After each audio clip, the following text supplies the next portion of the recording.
Jen Rosati and Don Staley and all those folks that Cheryl Reeve, who had a hand in Caitlin Clark not making Team USA last year in the Olympics.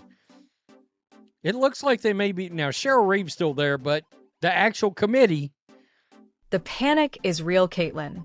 Clark might actually make Team USA, and the old guard of WNBA media sweating bullets. The same folks who once iced her out are now watching their influence vanish faster than a Terrace layup in 2024. Subbard just flipped the script, and trust me, this one's going to leave bruises. Let's unpack the meltdown. So let's get this right. The WNBA elite who once kept Caitlin Clark off the Olympic team are now watching their power circle get demolished, and they are not handling it well.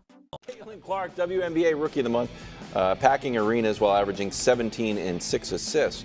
That's not enough to make the Olympic roster. Last time around, Clark was straight up snubbed from the Team USA Olympic roster, and let's not pretend it was about experience. It was politics, it was favoritism, it was that same crusty inner circle trying to gatekeep their way through another Olympic cycle. But this time the gate is wide open, and Sue Bird is holding the keys. Team USA's new structure mirrors the men's side now. One person in charge, one person building the squad, and that person is Sue Bird. I'll tell you what we're not going to do. We're not going to allow that.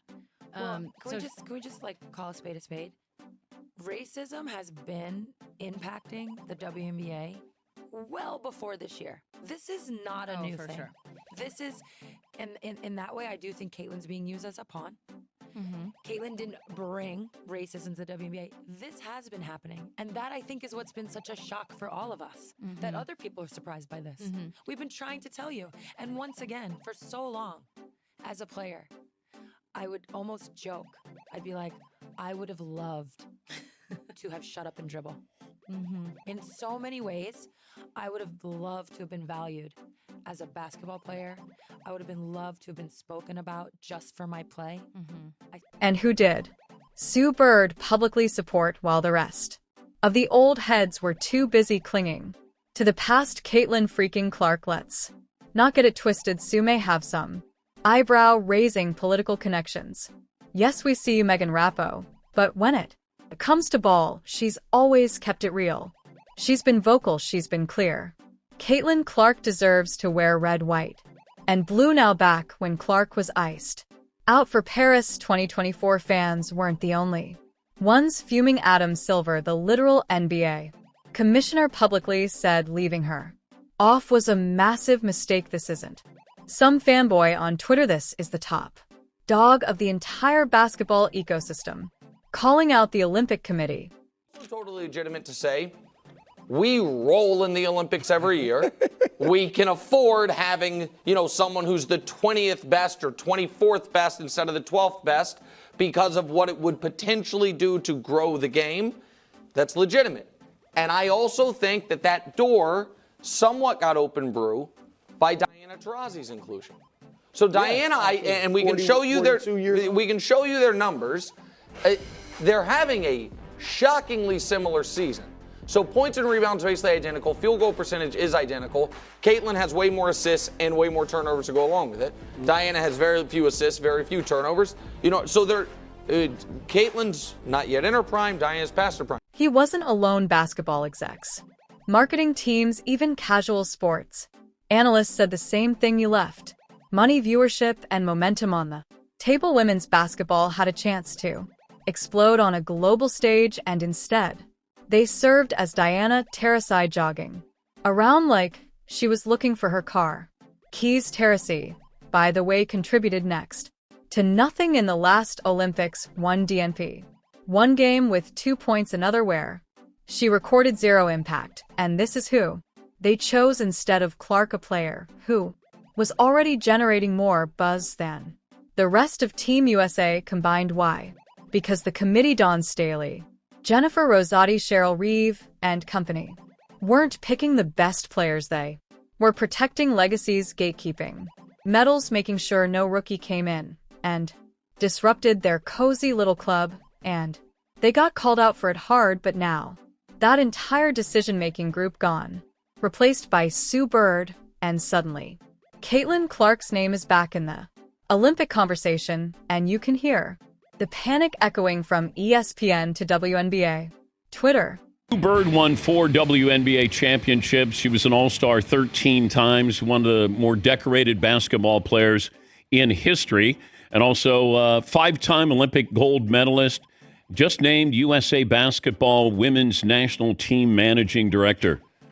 That's a hell of a title there. Is that on your business card? And what exactly does that mean, Sue? Need like a business index card at this point or whatever. Managing director. It's basically what Grant Hill did for the men's team. So like a GM, pick the coach. Because here's the thing, Sue. Bird isn't about the politics, she's about performance. And while the haters were too busy dissecting Clark's lack of Olympic camp participation, Sue was watching her revolutionize the sport.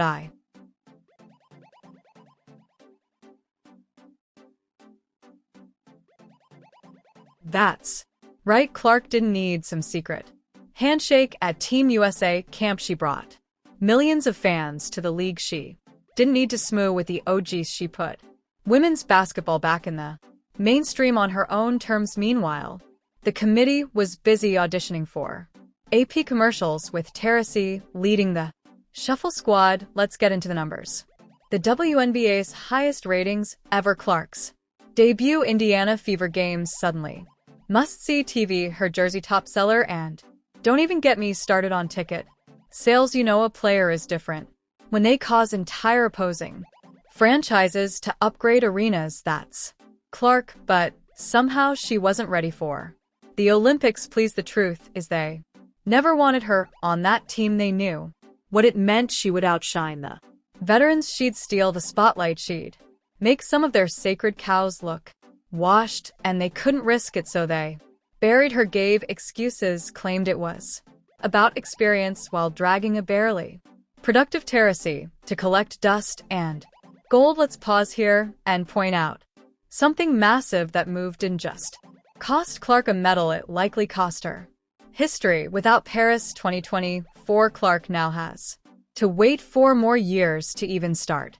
her Olympic journey. That makes breaking any of Teresi's Olympic records nearly impossible unless she plays until she's 44, which, if we're honest, was probably the whole plan. Gatekeeping at its finest. But karma moves fast. Subbird isn't playing that game. Her first move as managing director, wipe out the old committee. Her second, restructure the team selection process to mirror the NBA's one decision maker, one vision, and you better believe she's got Caitlin Clark front and center. And while they said WNBA media is trying to act chill, you can smell the fear. This changes everything. The cozy echo chamber they built busted wide open. Clarkson now, and there's nothing they can do about it. Now we've got the same folks who were mocking her last summer backtracking in real time. Oh well, maybe Clark wasn't ready then, but now she is. Nah, she was ready then. You just weren't ready to let her shine. And let's not pretend this is just about Clark. Paige Boers, Angel Reese. The new wave is coming, and they're not here to play politics. They're here to win. And if that means pushing legends to the bench, so be it. Sue Bird sees it. Adam Silver sees it. Every major sponsor sees it. And now so do the people who once blocked her. Let's get one thing straight. This isn't just some feel-good redemption arc for Caitlin Clark. This is a full-on reckoning for the WNBA media machine that spent the past year pretending she's not the biggest name in the sport. Now they're being forced to watch the golden goose they tried to cage finally take flight, and the timing brutal, because everything they did to minimize her impact just blew up in their faces. Remember last summer? The headlines were full of coded nonsense. She needs to prove herself. She hasn't played in our system. She hasn't earned it yet. Earn it. Clark's literally carrying the league on her back like a glorified freshman, in turn running a Fortune 500 company. While the execs eat shrimp cocktails and make bad decisions, she earned it when she filled more seats than the entire league combined. She earned it when Adam Silver, again, the Adam Silver publicly said, "Y'all really fumbled this."